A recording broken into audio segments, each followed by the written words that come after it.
маленький душевный вечер, посвященный литовским волонтерам. Все литовские волонтеры – это новые друзья наши. Мы познакомились здесь и уже стали очень близкими, хорошими друзьями. Не просто знакомыми, а очень хорошими друзьями. Знаете, в конце года принято подводить итог года. И я бы хотела выразить им искреннюю благодарность за то, что они делают. Очень много людей начинают что-то делать и потом выгорают. Очень много сейчас можно услышать того, что мы уже устали от темы войны, мы уже устали от того, что происходит, нам хочется уже другой жизни, всем хочется другой жизни, правда. И мне всегда интересно общаться с этими людьми и спрашивать, откуда они берут вдохновение. Первое – это помогать, потому что они с первого дня, как начали помогать, так и помогают, ни на секунду не останавливаясь. Второе, где они черпают силы для своей семьи, потому что помимо волонтерской работы есть еще у всех семья. Поэтому они успевают и дома, и в своих штабах, и продолжают помогать. И сегодня вы услышите 3 абсолютно разных истории. Первая – это Дарья. Она расскажет свою историю как женщина и как мать. Как она подходила к этому, как она принимала решения, как она начала эту всю работу. Второй – Ричардас, который тоже с первого дня ездил в Украину, который получил ранение в мае 24 года, потерял ногу в Украине. Сейчас у него протез, и он продолжает ездить в Украину. То есть он только смог встать. Первым делом, что он сделал, через 2 дня, когда тебя выписали с реабилитации, он уже выставлял фотографии, что он грузит автобус, и он уже едет в Украину. И третий Альгис, который точно так же занимается волонтерской работой, и все 3 человека, все абсолютно разные. Поэтому я хотела бы... Это абсолютно живая дискуссия, то есть это не выступление, это не концерт, это абсолютно живая дискуссия. Потом мы сейчас с вами посмотрим маленький фильм, который смонтировал Юра. У Ричардаса есть его друг, который тоже Ричардас, мы его называем дружно между собой Ричка, который очень много сделал фотографий, снял видео. Это такие маленькие сюжетики, как они ездили в Украину. И самое главное, мы еще посмотрим маленький сюжет о том, как Ричардас воплотил в жизнь сейчас новую программу реабилитации деток с Черниговщины, если не ошибаюсь. Как было задумано, и эта уже программа, уже детки приехали в Литву на реабилитацию. Поэтому общаемся, слушаем и задаем сразу вопросы. Это не концерт, это живое общение. И, собственно, этот вечер для того, чтобы выразить большую, огромную благодарность за вашу работу. Это не так уж много, что мы можем сделать, но это абсолютно искренне от всего сердца. Я прошу, думаю, что нужно начать с девочки. Передаю голос женщине, Дарье, девочке.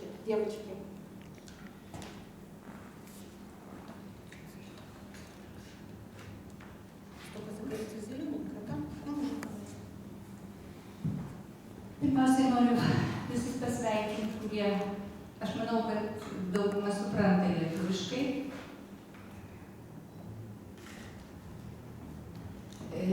Mano ukrainiečių kalba nėra tobula, tai negaliu tiek daug šnekėti, o lietuviai tikrai dar neįvaldė ukrainiečių kalbos, taip kad savo namuose kalbėsim ko gero lietuviškai.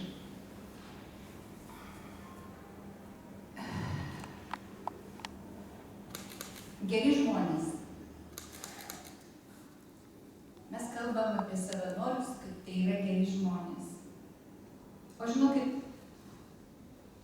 blogio triumfui reikia tik tai vieno dalyko. Kad geri žmonės liktų abejingi ir nieko nedarytų.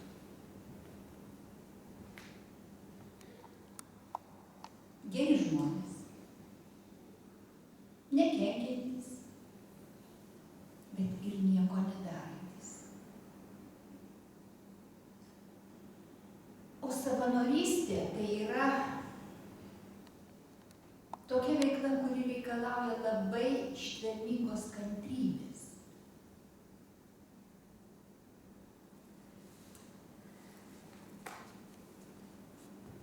Atėjęs savanoriauti, kiekvienas labai užsidega, labai daug entuziazmo rodo, plėšosi, bet ta ugnis labai greitai užgęsta.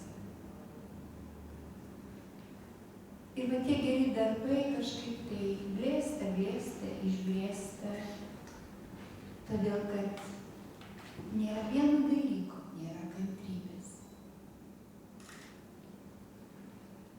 O moterys yra truputėlį kitokios, todėl kad jos yra motinos. Ir motina iš prigimties privalo būti kantri. Privalo būti ištverminga iki galo. Ir mano ta savanorystė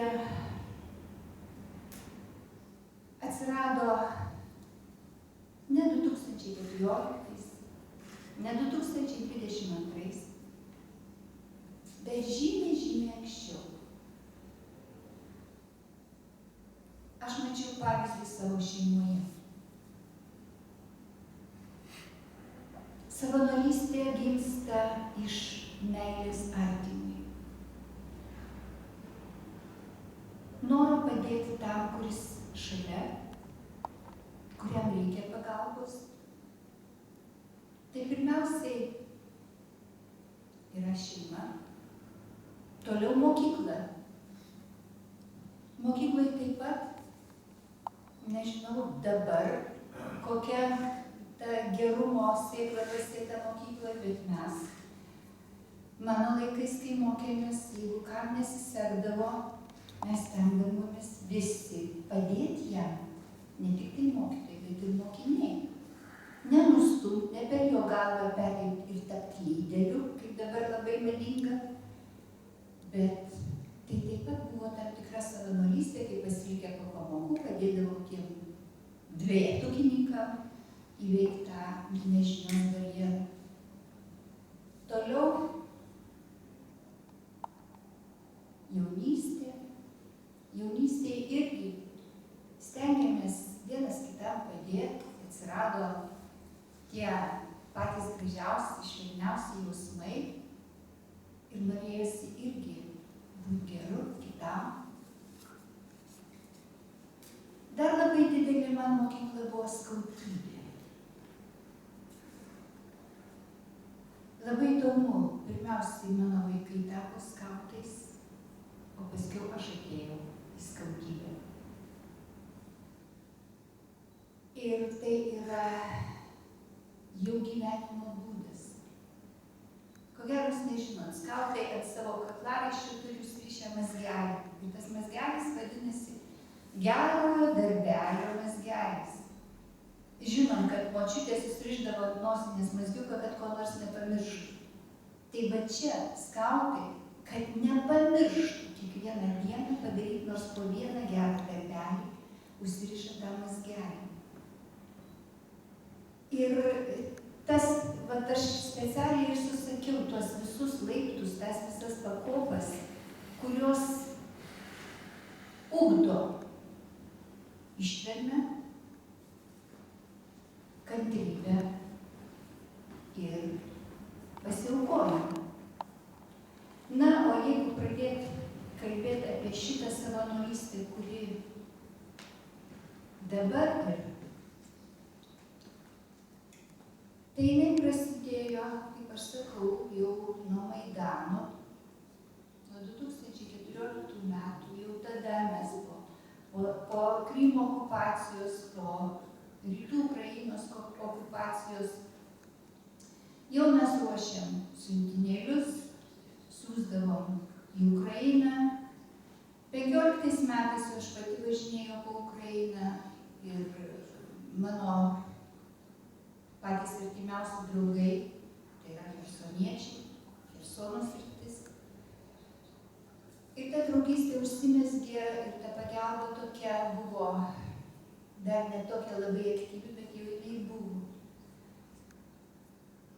2016 metais mes organizavom Lietuvos dienas Chersone, o kadangi Pilaitėj mes turime savo teatrą, aš su savo spektakliu važiavau į tarptautinį teatrų festivalį Chersone. Tais pačiais metais chersoniečiai atvažiavo į Vilnių ir mes organizavom Chersono kultūros dienas.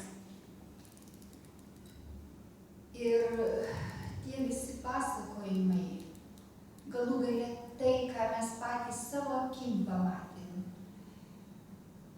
Pačiam Chersone, prie savivaldybės rūmų aikštėje, išsirikiavo grupelė karių su vainikais. Jie atvažiavo laidot savo dviejų kovos draugų. Tai buvo 16 metai. Jau tada buvo karas. Jau mes jį matėme. Jau gruodžio mėnesį aš su Betliejaus ugnele atvažiavusi į Ukrainą, blokpostuose dalinau tą taikos ugnelę. Aš mačiau karius, aš mačiau tą įtampą. Ir jinai vis didėjo. Tie žaliai žmogeliukai nepasislėpė po eglaitėm, bet jie pavirto į didžiulius transformerius. Ir ta brutali jėga toliau keliavo per Ukrainą, kol galų gale 22 metų vasario 24 rytą nuskambėjo tas baisusis pavojus varpas. Na, o jeigu grįžt prie savo šeimos, mūsų šeima visi yra savanoriai. Aš esu ta bitelė, kuri suneša į tą labdaros avilį daiktus, pakuojant, vežant. Nuo pirmos dienos, tai buvo 24 vakaras, mes jau kalbėjom rožinį. Rožinį kalbėjom dar, pirmąjį rožinį kalbėjom už Ukrainą Įgulos bažnyčioje Kaune. O jau kitą dieną sutarėm, kad mes tą tiesiog nesibaigiančią maldą tęsim Kauno Kristaus prisikėlimo bazilikoje. Ir šiandien yra 1028 karo diena. Jūs matot, kaip aš skaičiuoju. Aš skaičiuoju ne mėnesio dienom, ne savaitės dienom, bet aš skaičiuoju šitais skaičiais. Kiekvieną vakarą mes ten kalbam rožinį. Nuo pirmos dienos mes pradėjom rinkti kažkokią tai paramą, nes reikėjo remti ir atbėgusius, kurie atbėgo ir neapsirengę, ir nepasiėmė jokių daiktų, dėl to, kad tai buvo tragiškas rytas, kuris privertė žmonės pasitraukti, bėgti iš savo namų. Na, o mano abudu sūnus, jie yra abudu krašto apsaugos savanoriai ir žino, kas tai yra karas, žino, kas yra kario priesaika. Ir jau nuo sausio mėnesio vyresnėlis mano, jis yra karis, tarp kito archeologas, bet dar plius ir karis, jis domisi tais metalais, jis pradėjo ieškoti metalų apsauginiam liemenėm. Bet tai sausio mėnuo buvo, ne vasaris. Jis ne politologas, jis ne karo mokslų žinovas, bet jis žinojo, kad viena diena bus tokia ir reikia ruoštis. Ir kada jau iš tikrųjų prasidėjo plataus masto karo veiksmai, buvo metalinės plokštės, kurios jau buvo ir išbandytos, bet buvo išbandytos NATO ginkluotė. Ir jos lyg tai buvo tinkamos. Jaunieji susitarė su vienu savo draugu, kad jam parūpins tą metalą ir jie galės Bet jau buvo liktai ir įsisukęs tas 2 dienų darbas, jau liktai pradėjo ruošti tas plokštes, bet kažkas pasiūlė pabandyti rusiškais ginklais. Ir, pavyzdžiui, Kalašnikovo automato šūviai praėjo kaip per sviestą. Tada reikėjo ieškoti kitokių metalų. Buvo suristas tas metalas ir prasidėjo liemenių gamyba. Buvo užsakytos medžiaginės liemenės, jas Alytus sukirpo, Marijampolė pasiuvo 500 vienetų ir mes darėm tas liemenes. Aišku, tai labai sunkus darbas. Aš 30 padariau vienetų ir mano ranka atsisakė, dėl to, kad tai pakankamai sudėtingas darbas. Jau prieš tai buvo krautos dėžės su konservais. Mes neturėjom jokios kitos pagalbos, dirbom dviesi. Faktiškai spalio mėnesio nuo vasario mes dirbom dviesi ir tik tai mūsų šeima iš Prisikėlimo bažnyčios vežė labdarą į Ukrainą. Paskiau jau prisijungė, kada pradėjom gaminti apkasų žvakes, atsirado daugiau savanorių, atsirado tas didesnis judėjimas, daugiau susibūrė tų tokių savanorių grupių, kurios veždavo, kurios ir mūsų surinktą labdarą paimdavo. Bet pirmuosius mėnesius, skaitykim, gal pirmuosius pusę metų, tai buvo tik tai ta komanda, kuri važiavo iš Prisikėlimo bažnyčios. Tai buvo faktiškai Lietuvos automobilių sporto rinktinė, nes mano jaunėlis yra lenktynininkas ir jo draugai taip pat aukojosi, ruošdavo per naktis tas automobilius patys, mes juos pakraudavom iki stogo, kad ten nebūdavo nė laisvos vietelės. Ir jie išvažiuodavo. Pirmoji kelionė buvo, įsivaizduokit, kovo 8 jau jie buvo Ukrainoje.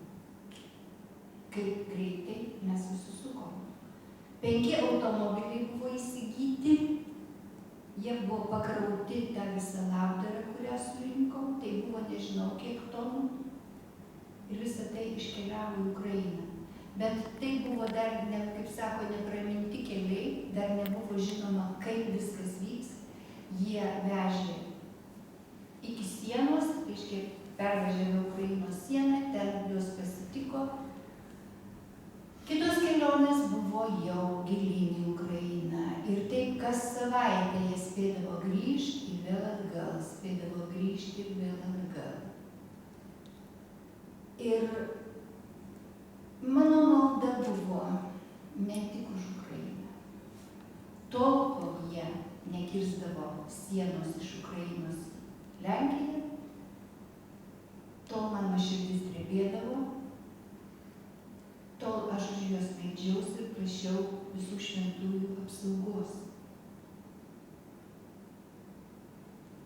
Ir iš tikrųjų, Ričardas papasakos, kaip gali visą tai baigtis. Jie padarė 49 misijas, 49 keliones, išvežė 178 automobilius atiduoti, o kiek tonų labdaros, kiek įvairiausios ginkluotės ir amunicijos išvežta atiduoti dalinius, jau šitą neskaičiuosim. Konkrečiai išvežta 500 vienetų apsauginių liemenių. Aišku, dabar jau jos, nes tai buvo nesertifikuotos, dabar jau gauna sertifikuotas ir šitokios jau dabar neįtų, bet jos buvo pirmoji pagalba, kuris saugojo ukrainiečius karius. Ir manęs labai dažnai klausia, kaip tu tos savo vaikus išleidai? Taigi tu, mama. Ir aš visada prisimenu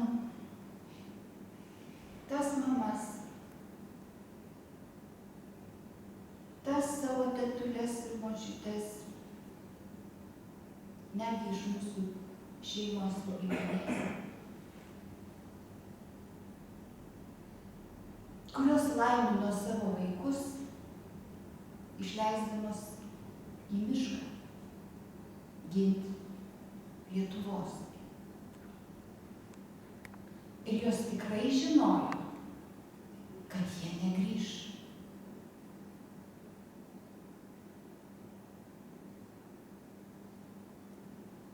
Aišku, moters žvilgsnis į savanorystę yra kitoks. Aš matau kitaip, ko reikia. Netgi pati pradžia, kai pradėjom rinkti labdarą, muilas, dantų pasta, visus higienos priemonės, ir staiga pasako, kad vandens nėra. Ir aš galvoju, o kaip jie su tuo muilu muiluosis, kaip jie su ta dantų pasta valysis dantis, jeigu nėra vandens. Tada permastau, o kaip galima kitaip. Aha, yra kitos priemonės, pavyzdžiui, barzdai skusti putos. Jom įsitrynė rankas, galų galia per šlapią žolę rasotą perbraukė ir rankos tavo švarios. Burnai skalaus skystis, irgi jisai dezinfekuoja, valo, irgi gali panaudoti šitą. Persimeti tiesiog, pabandai save pastatyti į tą vietą, kurioj yra tas karys, kuriam tu tą paramą reikia. Įsivaizduokit, prineša tos labdaros ir ne visa sudėta į polietileninius maišelius, ne tuos plonyčius, bet tuos storesnius. Jų yra kalnai. Dabar galvojam, ką daryti su tais maišeliais. Pradėjom pinti tokius kaip kilimėlius, kad būtų atsisės. Bet aš sakau, žinokit, taip, gerai, jeigu sausa, o jeigu šlapia, tai jis kiaurai permirksta per tas skylutes, eilinė medžiaga. Ir iš tikrųjų, pirmus pabandėm išsiųst, kariai sako, žinot, gražus ir smagu, bet mes ant šlapios vietos sėdim. Reiškia, turi visą laiką kažką tai permesti. Tada mes pradėjom kitaip daryti. Ir va tas moteriškas, ta moteriška intuicija truputėlį eina tolyn. Nors iš tikrųjų anatomiškai moterų smegenys yra mažesnės, bet abudu pusrutuliai dirba. Moteris gali kalbėti, gali vairuoti. Tuo pačiu metu klausytis radijo ir žiūrėti kelią. Ir dar mintyse planuoti, ką šiandien turiu padaryti. Viskas vienu metu. Vyrai koncentruojasi labai konkrečiai į vieną daiktą, labai jį gerai padaro, bet taip pat ir skiriamės, tuo mes ir skiriamės. Ir ta savanorystė, moteriška savanorystė yra, šiek tiek kitokia. Ir daug man teko būti pačiai Ukrainoje, nes būdavo išvažiuoja ta visa komanda, nėra kam lydėti, nes mašinas atiduosi, o pėsčiais tai nepareisi, kažkas turi lydėti, kad juos parvežtų. Ir ne vieną kartą aš su savo mašina važiavau iš Kauno iki Kijevo. Ir tai nėra taip labai sudėtinga, nes važiuoji iš vienos pusės kolonoj važiuoti yra pakankamai sudėtinga, iš kitos pusės nepaklysi. Ir tada jau reikia labai žiūrėti, kad neatsiliktum, kartais susimerkt. Na, čia tikiuosi kelių policijos reikia užsimerkti prieš kai kurias taisyklės, kurias pažeidė, nes kitaip tu nevažiuosi. Aš savo sūnui sakau, bet tai palauk, tu kerti ištisinę. Sako, mum čia šitos taisyklės negalioja. Taip. Kai kada taisyklės negalioja, nes yra kita taisyklė, yra karas. Labai žiauru, kai tavo draugai ne tik, kad netenka namų, bet jie patys iškeliauja. Ir norėčiau aš parodyti dar vieną tokią vėliavą. Kada aš buvau Ukrainoje, ten yra moterų veteranų judėjimas. Moteris, kurios sugeba, veikia karo zonose, bet jau pagal sveikatos stovi ar pagal amžių jau nebegali būti fronte, jos vis tiek toliau dirba. Dirba jau už frontį. Ir sukūrė tokią organizaciją.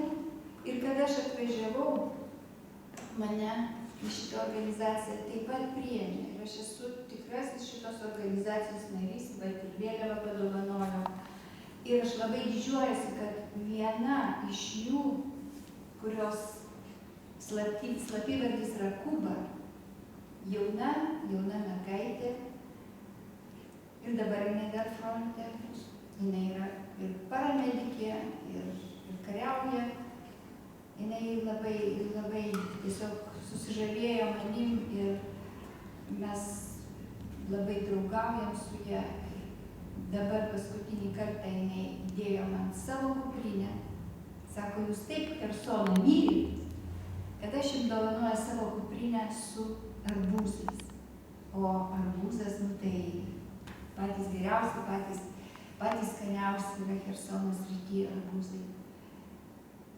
Jinai nekartą buvo sužeista, jau buvo tokia mintis, kad galbūt niekas ją daugiau į frontą nebeišleis, bet jinai vis tik tai dar aktyviai kariauja. Na, o jeigu sugrįžti prie mūsų maldų, tai buvo maždaug apie 500 dienų karo, kada Azovstalyje jau buvo pati tragiškiausia situacija ir Azovo kariai tiesiog siuntė į visur pagalbos šauksmą, prašydami pagalbos. Bet ta pagalba buvo ir kitokių pobūdžių. Jie atsiuntė maldą. Maldą, prašydami už juos melstis. Aš nežinau, ar mes ten jau buvom žinomi, ar kažkas tai pasakė, kad prisikėlimo bažnyčioje mes meldžiamės. Ir jie atsiuntė mums tą savo maldą, aš ją išverčiau į lietuvių kalbą. Mūsų arkivyskupas Kievalas ją palaimino. Ir tai yra oficiali malda, kurią mes kiekvieną vakarą po rožinio kalbame. Jūs įsiklausykit į tos maldos žodžius. Jie neprašo savo. Jie meldžiasi už visus.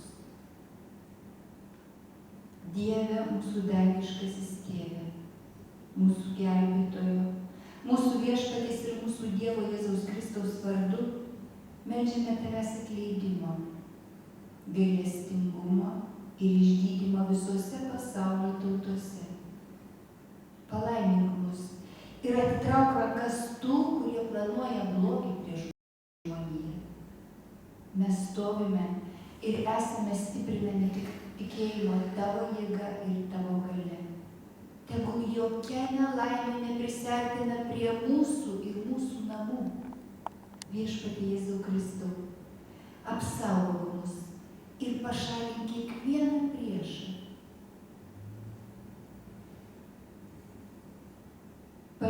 visų šalių ir tautų vadovų protus ir širdis, kad tautų labui vykdytų tik tavo šventąją valią. Viešpatie Jėzau Kristau, visa, ką velnias suplanavo prie žemės tautas, sunaikink savo šventų vardu. Mūsų dangiškasis Tėve, šaukiamės tavęs. Gelbėk mus nuo velnio maro, nuo visų velnio gudrybių. Neleisi sunaikinti žmogaus. Atleisk mums betodariškai, nors ir esame nuodėmingi. Parodyk pasauliui savo gailestingumą. Šlovė tavo švenčiausiam vardui, Tėvui ir Sūnui bei Šventajai Dvasiai. Nuolankiai prašom, kad tavo valia visada būtų su mumis.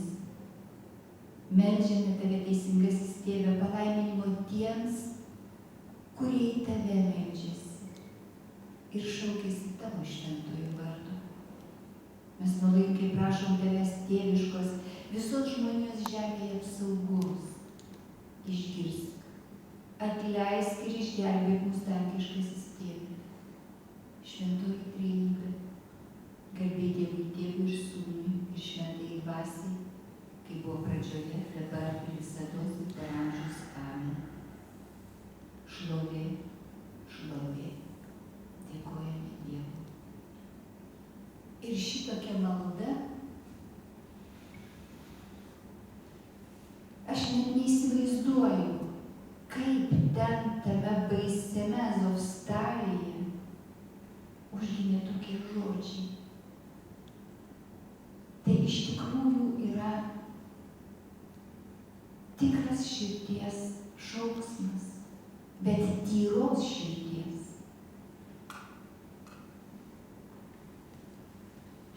Ir kiekvieną vakarą mes, kalbėdami šitą maldą, ne tik tai už Azovo karius meldžiamės, bet meldžiamės už absoliučiai visus. Na ir dar turiu truputėlį.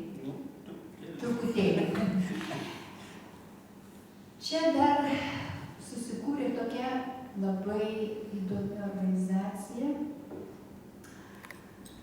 Estija, Latvija, Lietuva ir Lenkija sukūrė platformą per krikščioniškas organizacijas. Tai dabar čia nėra nei makaronai, nei kojinės, nei kažkokia tokia pagalba medžiaginė, bet tai yra dvasinė pagalba.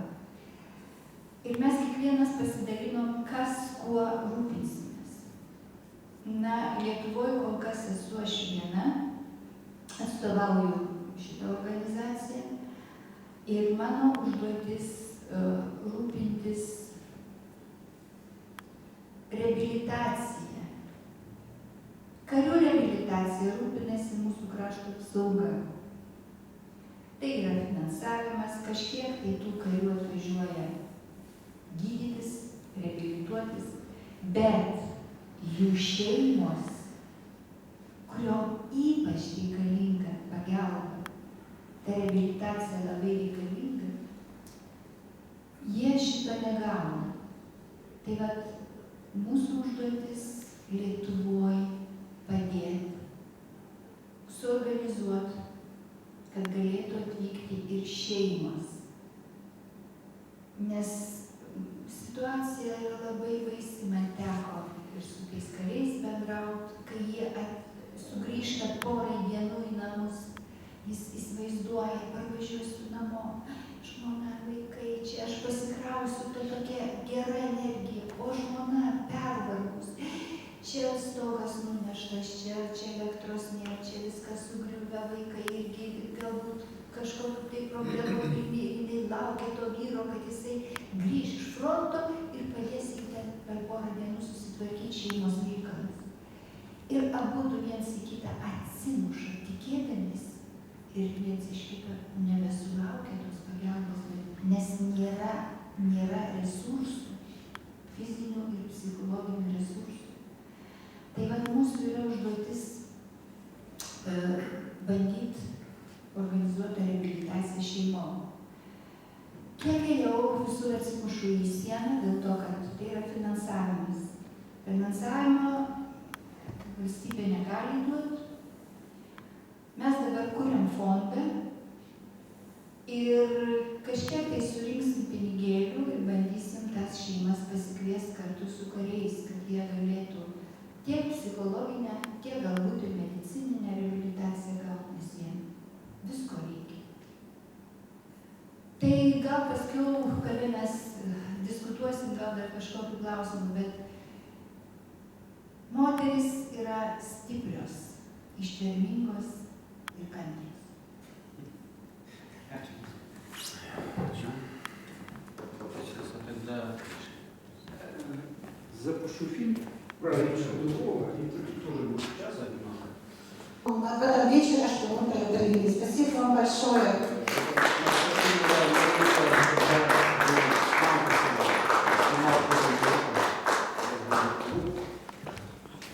Небольшие абстракции.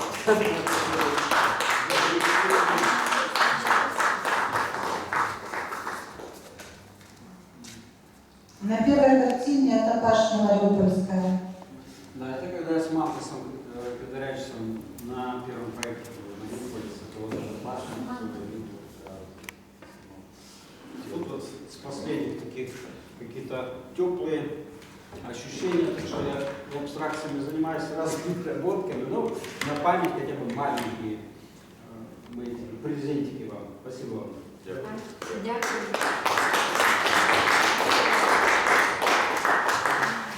Я просто хотел еще попросить всех перед тем, как мы разойдемся, просто минуту молчания за тех, кого нету среди нас, кто погиб и не может быть рядом с нами. Может, молитву дали? Может?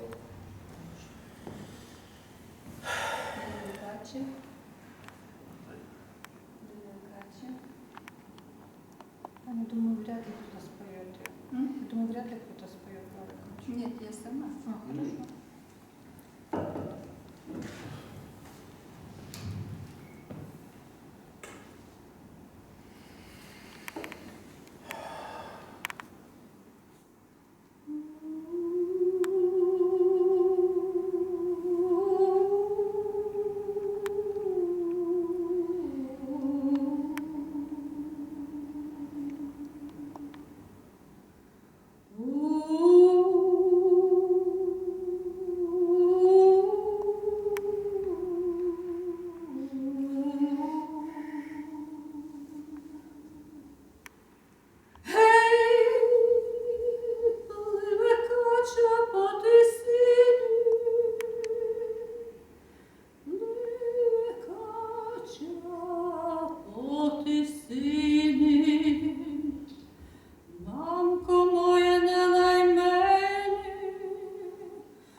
Дякую.